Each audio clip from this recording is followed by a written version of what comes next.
সন্তান এত টাকা এত বিজনেসম্যান এত বড় হইল, এখন সন্তান আমাকে বৃদ্ধাশ্রমে পাঠাই দিল কেন? এই কারণে বৃদ্ধাশ্রমে পাঠাইছে, কারণ আমি 500 টাকা 1000 টাকা দিয়ে আল্লাহর বাণী আল্লাহর ইলমের শিক্ষা আমি দিতে পারি না। এই কারণে সে বৃদ্ধাশ্রমে চলে গেছে। এটা আপনার নিজের দোষ, আপনার নিজের দোষের কারণে আপনি বৃদ্ধাশ্রমে গেছেন।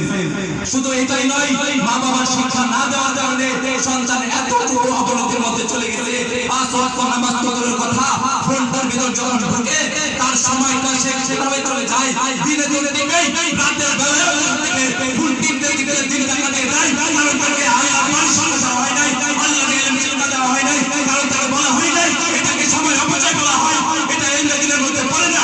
এই মেদিন শিক্ষা মানে এটা না, এই মেদিন শিক্ষা মানে আল্লাহর জিকির করা, এই মেদিন শিক্ষা মানে 5 ওয়াক্ত নামাজ পড়া, নামাজ শেষে এই মেদিন শিক্ষা মানে নামাজ শেষে রাতের বেলায় রাত শেষে রাতে আল্লাহর কাছে আল্লাহর পায়ের মধ্যে শেষ দাঁড়িয়ে আল্লাহর কাছে আল্লাহর গুণগান করা, আল্লাহর কাছে চাওয়া, হে আল্লাহ আমি আমার নফসের উপর জুলুম করে ফেলেছি, আমার নফসের উপর আমি জুলুম করে ফেলেছি, আপনি আমাকে ক্ষমা করে দেন। আমি এবার আপনার কাছে বলেছি আর ফিরে যাব না, ওই মোবাইল থেকে ভিতরে থাকবো, ওই নারী থেকে আমি ভিতরে থাকবো, আমার বাবা মাকে আমি কষ্ট দিব না। এটাকে আমি শিক্ষা বলে কি করেছি আমরা বলেছি, আমরা নিজেরা জানি আমরা জানার ফলে এলমেদিন শিক্ষা করি না।